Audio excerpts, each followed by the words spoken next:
মনে করেন মাটি কাটা থেকে শুরু করে আর রাজমিস্ত্রি পর্যন্ত জুতা সেলাই থেকে চণ্ডীপাঠ এমন কোনো কাম নাই যেটা আমি করি না। তোমার রসবোধ খুব চমৎকার বাবা। যাই হোক, আপনার মেয়ের হাসিও সুন্দর। তা তোমার পড়াশোনা কতদূর?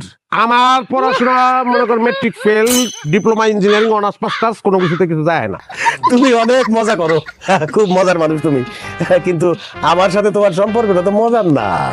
না আমি মজা করতেছি না দাদা, সত্যি আমি আপনার বাড়িতে মাটি কাটতে আইছি। ওই যে বাজারে জাফরের কাছে আপনি বদলা বুঝতেছেন না, বদলা কামলা নাই, মাটি কাটানোর লেগে আপনার লোক লাগবো। হ্যাঁ আমি সেই লোক। তুমি রবিন শেখ না? না। তোমার বাবা হাদানি শেখ না? না না না, ওই বসে রেছিস কেন? ওঠ!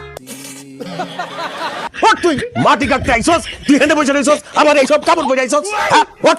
হেঁটে বসে রইছ আবার, এই আবার এইসব শার্ট প্যান্ট পরা বদলার দরকার নাই, আমার দরকার লুঙ্গি গামছা পরা বদলা। পোশাক আশাকের সমস্যাটা কি আমি এটা বুঝতে পারছি না। শুনেন, আমার ছোটবেলা থেকেই আমি এরকম একটু পোশাক আশাকের ব্যাপারে